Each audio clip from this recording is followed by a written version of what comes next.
live video. I know it's been too long since I've collected the car to actually get this video out, but it's been a combination of pretty terrible weather, events like Goodwood, driving a Formula E car. All of these things have got in the way of me making this, but we're here. We're finally in the car, and all importantly, we've ran it in. It's now over 600 miles. In fact, since I did that 600 miles on the drive down to Goodwood, we're at 1,200 miles. So, where do I begin? Well, let's backtrack quickly for those of you who might be watching this content for the first time. This was not supposed to happen. This is totally left field. I was very kindly invited out to Tenerife about 4 or 5 weeks ago by McLaren to test drive the 570 GT. Phenomenal experience, best press day I've ever been to. They had us driving these cars effectively up the side of a volcano. I don't know how you sort of top that, but the following day I had to extend my stay an extra day, and therefore my flight got moved, and I had a whole day free to myself. McLaren took pity and said, here you go, here's the keys to a 675 LT Spider, off you go. Now, I'd never driven one. I'd been around Tim's, aka Shmeez. I'd driven on road trips with his. Hell, I even went to collect it with him. I accompanied him in the F12, but I'd never driven one, and to be honest, I honestly don't think anyone had done a good enough job of conveying how phenomenal that car was. No offense to Tim. But no one had sort of got, it hadn't got under their skin, and it hadn't come out on camera just what the hell McLaren have done with this car. When they launched it, the press drives were on track. Only a few people actually got to experience it behind the wheel, and everyone else got to experience it being driven, albeit by Bruno Senna. So if you're going to be driven by someone, that's pretty good.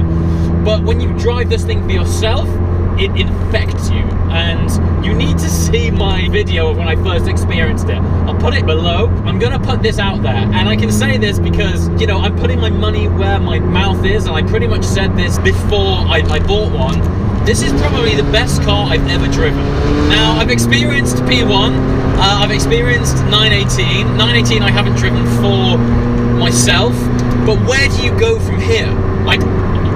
You have to be, the next step from this car is hypercar. And okay, these things are crazy expensive, even more so now that their premiums are so much. But the next level from here is a totally different ballgame. You're going to have to go £800,000–900,000 to get anything like the performance or experience of this thing. I've said it before, I'll say it again. The LT is closer to McLaren P1 experience than it is to 650S. I know that sounds crazy because essentially this isn't a tuned up 650S, but this thing is greater than the sum of its parts. It's absolutely mental. So let's just recap what it's all about. So it's 100 kilograms lighter than a 650S. It's 666 brake horsepower, the number of the beast, and that translates to 675 PS, hence the name. LT meaning long tail. It isn't actually that much longer. When the air brake comes up, the air brake is actually wider, so it hasn't been extended as much as it has widened by 50%. And when you anchor on those brakes, damn do you know it. It is honestly, it's like someone's thrown out a small parachute. You anchor on under hard braking. Obviously, brakes bite first, shed off that initial pace, and then the big wing comes up. And you feel that extra, you know, you feel it in your body.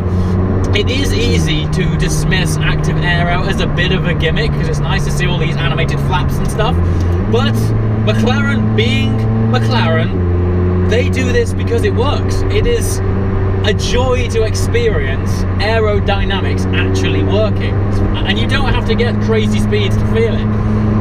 I love this thing.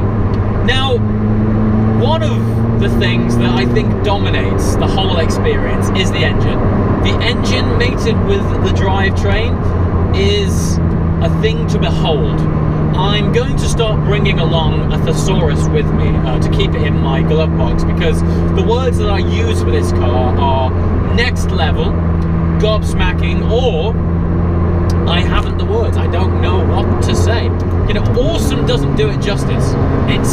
It is of a category that I'm glad we have the medium of film for me to convey to you what's going on. They say a picture says 1,000 words. I need 60 frames per second in order to get through to. Let's just do this. Oh my god! I don't know how they do it. How have you done this? And that whale tail. Okay, it's not a whale tail, but it looks like one. It's just drama-filled. It's the most dramatic modern-day car that I've driven. You know, if you want to go and get something that's going to sort of set you alight because you think it's going to kill you, then, you know, the older school stuff, the F40s, things in that realm, you know, don't get me wrong, that's a different kind of drama. But in terms of sort of surgical tool that will recalibrate your appreciation of what a modern-day supercar is capable of, I don't know where you kind of go from here. It's next level, different gravy. And in my LT Spider video in Tenerife, there was a moment where I'd given up with the descriptions because I honestly believed what was going on in my facial expressions did a better job of letting you know what this thing was all about.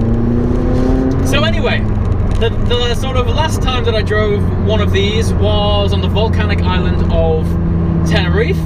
And now I'm back in the motherland on our fabulous British roads.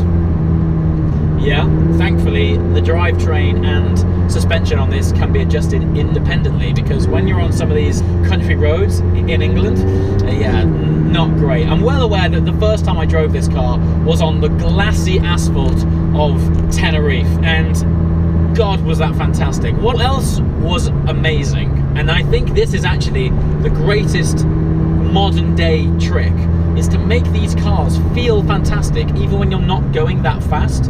So despite this thing being ballistic, on tight country roads, it's addictive because the power band is such that there isn't this turbo lag that you would have had of old turbo cars. It's always there for you. It's always ready to stick your kidneys in the back of these carbon backed seats and reprogram your mind.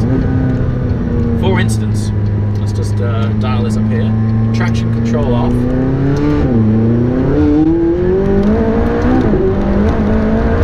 And it sort of skips along bumps.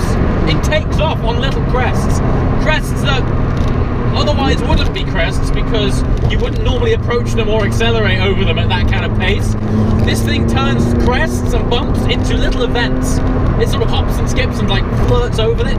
And the traction management, I think Dumbledore must have been involved in these. He definitely got involved in some serious wizardry, because it doesn't hold you back. Once you've put the ESC to off, and I'm finding ESC as well is a little bit more like M dynamic mode in the BMW 1M. That was designed to let you play, let the traction break loose, but it just catches you before the moment of no return, which in the 1M was nice, but in 660 brake horsepower is essential, because I really like living.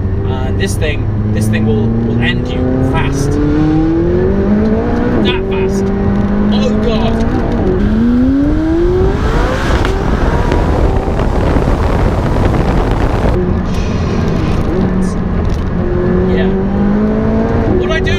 This thing,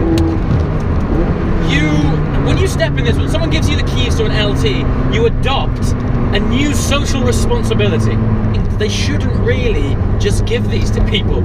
I honestly think, say you were to one day and was like, I'm gonna go out and buy my first supercar. I honestly think there should be a waiver for this thing you need to sign before just jumping in it and getting on it. The way this thing sends you up the road, I would imagine is some Neil Armstrong shit. It's just... I mean, I have to kind of... What on earth? You have to stop talking and concentrate on this thing. So yes, lots planned with this car. There will be road trips. The next thing this has to do is go to Monaco. I've got to take it through the Alps because I truly believe that's where you get the most out of a car. You really understand the chassis dynamics. And the way this thing throws you out of a corner on tight alpine switchbacks, it's just going to squat you down, fly you out on the brakes, back in. Just great. And to see the rear wing working as well, it's forever tweaking and changing depending on, you know, throttle depression, depending on steering angle, brake depression. It's drama after drama in this thing. One of this thing's greatest party tricks is the way it pops on upshifts. Let's see if we can just windows down a little bit so not to buffer too much. See if we can just...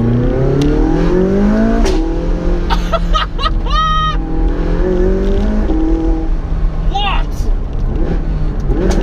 Oh, and on the downshift as well. Oh. Do you know what's interesting?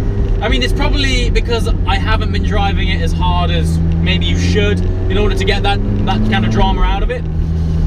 But I didn't notice when I first had it that it was popping on the downshift as well. But the fact that it pops on up and downshift, it's absolutely smile-inducingly fabulous.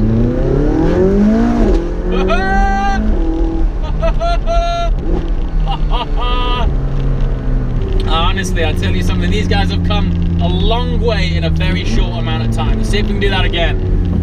You ready? That was a little double one. It was like a double, boom! As I always say with these things, these days, there isn't really a bad supercar. You know, technology has evolved so much, companies have evolved so much that these days there isn't a bad car, it's not a bad supercar. But for me, it's all about the one that makes you smile. If it makes you smile a lot, win. Right, let me just hold that thought there a minute because we have a little tunnel, a very, very small one. See if we can make it pop in there. Are we ready?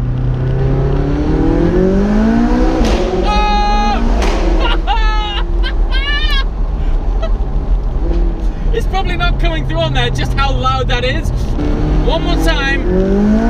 What? What? Oh, good Lord, Woking. Whoever thought Woking could be so exciting? As always, thank you so much for watching. We're going to be planning some trips with this very soon, and hopefully in the next few months as well. We might even get the LT down to Monte Carlo, up in the Alps, and get some proper hot asphalt, tight twisty turn action. Until next time, guys, thanks for watching. Ciao.